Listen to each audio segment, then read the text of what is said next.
साहित्य निधि में सुनिए प्रसिद्ध हिंदी लेखक श्रीलाल शुक्ल का लिखा हुआ व्यंग वे पैदाइशी नेता थे। आवाज़ दी है साधना शुक्ला जी ने। प्रस्तुत है व्यंग वे पैदाइशी नेता थे। नमस्ते दोस्तों, मैं साधना शुक्ला सुनाने जा रही हूँ आपको कहानी वे पैदाइशी नेता थे, जो लिखी गई है श्रीलाल शुक्ल जी द्वारा। थाना शिवपालगंज में एक आदमी ने हाथ जोड़कर दरोगा जी से कहा, आजकल होते होते कई महीने बीत गए, अब हुजूर हमारा चालान करने में देर न करें। मध्यकाल का कोई सिंहासन रहा होगा जो अब घिसकर आराम कुर्सी बन गया था। दरोगा जी उस पर बैठे भी थे, लेटे भी थे। यह निवेदन सुना तो सिर उठाकर बोले, चालान भी हो जाएगा, जल्दी क्या है, कौन सी आफत आ रही है। वह आदमी आराम कुर्सी के पास पड़े हुए एक प्रागैतिहासिक मोढ़े पर बैठ गया और कहने लगा, मेरे लिए तो आफत ही है, आप चालान कर दें तो झंझट मिटे। दरोगा जी भुनभुनाते हुए किसी और को गाली देने लगे। थोड़ी देर में उसका यह मतलब निकाला कि काम के मारे नाक में दम है। इतना काम है कि अपराधों की जांच नहीं हो पाती, मुकदमों का चालान नहीं हो पाता, अदालतों में गवाही नहीं हो पाती। इतना काम है कि सारा काम ठप पड़ा है।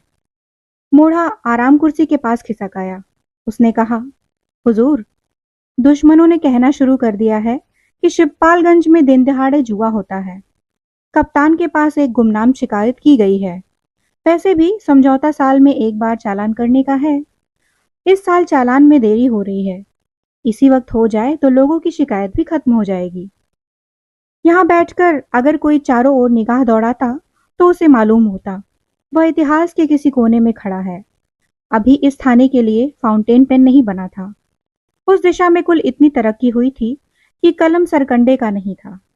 यहाँ के लिए अभी टेलीफोन की इजाद नहीं हुई थी। हथियारों में कुछ प्राचीन राइफलें थीं जो लगता था गदर के दिनों में भी इस्तेमाल हुई होंगी। वैसे सिपाहियों के साधारण प्रयोग के लिए बांस की लाठी थी, जिसके बारे में एक कवि ने बताया है कि वह नदी नाले पार करने में और झटपट कुत्ते को मारने में उपयोगी साबित होती है। यहाँ के लिए अभी जीप का अस्तित्व नहीं था। उसका काम करने के लिए 2-3 चौकीदारों के प्यार की छांव में पलने वाली घोड़ा नाम की एक सवारी थी, जो शेरशाह के जमाने में भी हुआ करती थी। थाने के अंदर आते ही आदमी को लगता था कि उसे किसी ने उठाकर कई 100 साल पहले फेंक दिया है। अगर उसने अमेरिकी जासूसी उपन्यास पढ़े हों तो वह बिलबिला कर देखना चाहेगा कि उंगलियों के निशान देखने वाले शीशे, कैमरे, वायरलेस लगी हुई गाड़ियां, ये सब कहाँ हैं। बदले में उसे सिर्फ वह दिखता जिसका जिक्र ऊपर किया जा चुका है। साथ ही एक नंग धड़ंग लंगोटे बंद आदमी दिखता जो सामने इमली के पेड़ के नीचे भंग घोट रहा होता। बाद में पता चलता कि वह आदमी 20 गांवों की सुरक्षा के लिए तैनात है और जिस हालत में जहां है वहीं से उसी हालत में 20 गांवों में अपराध रोक सकता है। अपराध हो गया हो तो उसका पता लगा सकता है और अपराध ना हुआ हो तो उसे करा सकता है। कैमरा, शीशा, कुत्ते, वायरलेस उसके लिए वर्जित हैं। इस तरह थाने का वातावरण बड़ा ही रमणीक और बीते दिनों के गौरव के अनुकूल था। जिन रोमांटिक कवियों को बीते दिनों की याद सताती है, उन्हें कुछ दिन रोके रखने के लिए ये आदर्श स्थान था। जनता को दरोगा जी और थाने के सिपाहियों से बड़ी बड़ी आशाएं थी। 250-300 गांवों के उस थाने में अगर 8 मील दूर किसी गांव में नकब लगे तो विश्वास किया जाता था कि इनमें से कोई ना कोई उसे जरूर देख लेगा। 12 मील की दूरी पर अगर रात के वक्त डाका पड़े तो इनसे उम्मीद थी कि ये वहां डाकुओं से पहले पहुंच जाएंगे। इसी विश्वास पर किसी भी गांव में इक्का दुक्का बंदूकों को छोड़कर हथियार नहीं दिए गए थे। हथियार देने से डर था कि गांव में रहने वाले असभ्य और बर्बर आदमी बंदूकों का इस्तेमाल करना सीख जाएंगे, जिससे वे एक दूसरे की हत्या करने लगेंगे, खून की नदियां बहने लगेंगी। जहां तक डाकुओं से उनकी सुरक्षा का सवाल था, वह दरोगा जी और उनके 10-12 आदमियों की जादूगरी पर छोड़ दिया गया था।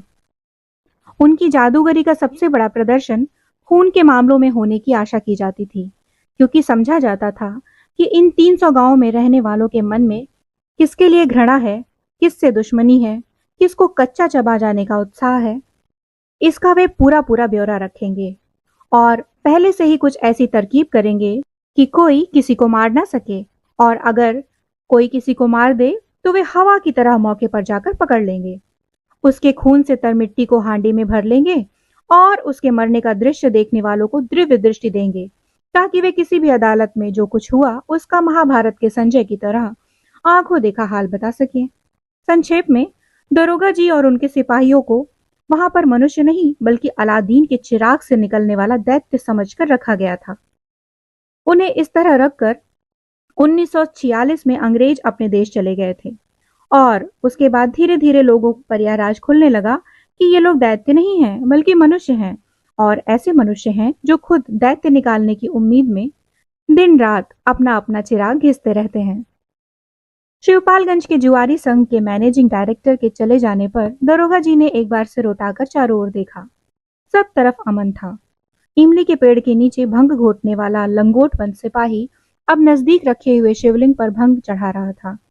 घोड़े के पुट्ठों पर एक चौकीदार खरहरा कर रहा था। हवालात पर बैठा हुआ एक डकैत जोर जोर से हनुमान चालीसा पढ़ रहा था। बाहर फाटक पर ड्यूटी देने वाला सिपाही निश्चय ही एक रात को मुस्तैदी से जागने के लिए एक खंभ के सहारे टिककर सो रहा था। दरोगा जी ने ऊँघने के लिए पलक बंद करना चाहा, पर तभी उनको रुप्पन बाबू आते हुए दिखाई दिए। वे भुनभुनाए कि पलक मारने की फुर्सत नहीं। रुप्पन बाबू के आते ही वे कुर्सी से खड़े हो गए और विनम्रता सप्ताह बहुत पहले बीत जाने के बावजूद उन्होंने विनम्रता से हाथ मिलाया। रुप्पन बाबू ने बैठते ही कहा, रामाधीन के यहाँ लाल स्याही से लिखी हुई चिट्ठी आई है। डाकुओं ने 5,000 रुपया मांगा है। लिखा है अमावस की रात को दक्षिण वाले टीले पर। दरोगा जी मुस्कुराकर बोले, यह तो साहब बड़ी ज्यादती है। कहाँ तो पहले डाकू नदी पहाड़ लांग कर घर पर रुपया लेने आते थे, अब वे चाहते हैं कि उन्हीं के घर जाकर रुपया दे आवे। रुप्पन बाबू ने कहा, जी हाँ, वह तो देख रहा हूँ। डकैती न हुई, रिश्वत हो गई। दरोगा जी ने भी उसी लहजे में कहा, रिश्वत, चोरी, डकैती, अब तो सब एक हो गया है, पूरा साम्यवाद है। रुप्पन बाबू बोले, पिताजी भी यही कहते हैं। वे क्या कहते हैं? यही कि पूरा साम्यवाद है। दोनों हंसे। रुप्पन बाबू ने कहा, नहीं, मैं मजाक नहीं करता। रामाधीन के यहाँ सचमुच ही ऐसी चिट्ठी आई है। पिताजी ने मुझे इसीलिए भेजा है। वे कहते हैं कि रामाधीन हमारा विरोधी हुआ तो क्या हुआ, उसे इस तरह न सताया जाए। बहुत अच्छी बात है, जिससे बताइए उससे कह दूं। रुप्पन बाबू ने पहले अपने गड्ढे में धसी हुई आंखों को सिकोड़कर दरोगा जी की ओर देखा। दरोगा जी ने भी उन्हें घूर कर देखा और मुस्कुरा दिए। बोले, घबराइए नहीं, मेरे यहाँ होते हुए डाका नहीं पड़ेगा। रुप्पन बाबू धीरे से बोले, सो तो मैं जानता हूँ, यह चिट्ठी जाली है। जरा अपने सिपाहियों से भी पूछवा लीजिए, शायद उन्हीं में से किसी ने ना लिख मारी हो। ऐसा नहीं हो सकता, मेरे सिपाही लिखना नहीं जानते। एक आध हैं जो दस्तखत भर करते हैं। रुप्पन बाबू कुछ और कहना चाहते थे, तब तक दरोगा जी ने कहा, जल्दी क्या है, अभी रामाधीन को रिपोर्ट लिखाने दीजिए, चिट्ठी तो सामने आए। थोड़ी देर दोनों चुप रहे। दरोगा जी ने फिर कुछ सोचकर कहा, सच पूछिए तो बताऊं, मुझे तो इसका संबंध शिक्षा विभाग से जान पड़ता है। कैसे? और शिक्षा विभाग से भी क्या, आपके कॉलेज से जान पड़ता है। रुप्पन बाबू बुरा मान गए, आप तो मेरे कॉलेज के पीछे पड़ गए हैं। मुझे लगता है कि रामाधीन के घर चिट्ठी आपके कॉलेज के किसी लड़के ने भेजी है। आपका क्या ख्याल है? आप लोगों की निगाह में तो सारे जुर्म स्कूली लड़के ही करते हैं। रुप्पन बाबू ने फटकारते हुए कहा, अगर आपके सामने कोई आदमी जहर खाकर मर जाए तो आप लोग उसे भी आत्महत्या न मानेंगे, यही कहेंगे कि इसे किसी विद्यार्थी ने जहर दिया है। आप ठीक कहते हैं रुप्पन बाबू, जरूरत पड़ेगी तो मैं ऐसा ही कहूंगा। मैं बख्तवार सिंह का चेला हूं, शायद आप यह नहीं जानते। इसके बाद सरकारी नौकरों की बातचीत का वह अकेला मजमून खुल गया कि पहले के सरकारी नौकर कैसे होते थे और आज के कैसे हैं। बख्तवार सिंह की बात छिड़ गई। दरोगा बख्तवार सिंह एक दिन शाम के वक्त अकेले लौट रहे थे। उन्हें झगरू और मगरू नाम के दो बदमाशों ने बाग में घेर कर पीट दिया। बात फैल गई, इसीलिए उन्होंने थाने पर अपने पीटे जाने की रिपोर्ट दर्ज करा दी। दूसरे दिन दोनों बदमाशों ने जाकर उनके पैर पकड़ लिए, कहा, हुजूर माई बाप हैं, गुस्से में औलाद माँ बाप से नालायकी कर बैठे तो माफ किया जाता है। बख्तवार सिंह ने माँ बाप का कर्तव्य पूरा करके उन्हें माफ कर दिया। उन्होंने औलाद का कर्तव्य पूरा करके बख्तवार सिंह के बुढ़ापे के लिए अच्छा खासा इंतजाम कर दिया। बात आई गई हो गई, पर कप्तान ने इस पर ऐतराज किया तुम अपने मुकदमे की जांच कामयाबी से नहीं करा सके तो दूसरे को कौन बचाएगा? अंधेरा था तो क्या हुआ? तुम किसी को पहचान नहीं पाया तो तुमको किसी पर शक करने से कौन रोकने सकता? तब बख्तवार सिंह ने 3 आदमियों पर शक किया। उन तीनों की झगरू और मगरू से पुश्तैनी दुश्मनी थी। उन पर मुकदमा चला। झगरू और मगरू ने बख्तवार सिंह की ओर से गवाही दी, क्योंकि मारपीट के वक्त वे दोनों बाग में एक बड़े ही स्वाभाविक कारण से यानी पाखाने की नियत से आ गए थे। तीनों को सजा हुई। झगरू मगरू के दुश्मनों का ये हाल देखकर इलाके की कई औलादें बख्तवार सिंह के पास आकर रोज प्रार्थना करने लगी कि माई बाप, इस बार हमें भी पीटने का मौका दिया जाए। पर बुढ़ापा निबाह करने के लिए झगरू और मगरू ही काफी थे। उन्होंने औलादें बढ़ाने से इनकार कर दिया। रुप्पन बाबू काफी देर तक हंसते रहे। दरोगा जी खुश होते रहे कि रुप्पन बाबू एक किस्से में ही खुश होकर हंसने लगे, दूसरे की जरूरत ही नहीं पड़ी। दूसरा किस्सा किसी दूसरे लीडर को हंसाने के काम आएगा। हंसना बंद कर रुप्पन बाबू ने कहा, तो आप उन्हीं बख्तियार सिंह के चेले हैं? था, आजादी मिलने के पहले था, पर अब तो हमें जनता की सेवा करनी है, गरीबों का दुख दर्द बांटना है, नागरिकों के लिए। रुपन बाबू उनकी बांह छूकर बोले, छोड़िए, यहाँ मुझे और आपको छोड़कर तीसरा कोई भी सुनने वाला नहीं है। पर वे ठंडे नहीं पड़े, कहने लगे, मैं तो यही कहने जा रहा था कि मैं आजादी मिलने से पहले बख्तवार सिंह का चेला था, पर अब इस जमाने में आपके पिताजी का चेला हूँ। रुपन बाबू विनम्रता से बोले, यह तो आपकी कृपा है, वरना मेरे पिताजी किस लायक हैं। वे उठ खड़े हुए। सड़क की ओर देखते हुए उन्होंने कहा, लगता है रामाधीन आ रहा है, मैं जाता हूँ। इस डकैती वाली चिट्ठी को जरा ठीक से देख लीजिएगा। रुप्पन बाबू 18 साल के थे। वे स्थानीय कॉलेज की 10वीं कक्षा में पढ़ते थे। पढ़ने से और खास तौर से 10वीं कक्षा में पढ़ने से उन्हें बहुत प्रेम था, इसीलिए वे पिछले 3 साल से पढ़ रहे थे। रुप्पन बाबू स्थानीय नेता थे। उनका व्यक्तित्व इस आरोप को काट देता था कि इंडिया में नेता होने के लिए पहले धूप में बाल सफेद करने पड़ते हैं। उनके नेता होने का सबसे बड़ा आधार ये था कि वे सबको एक ही निगाह से देखते थे। थाने में दरोगा और हवालात में बैठा हुआ चोर दोनों उनकी निगाह में एक ही थे।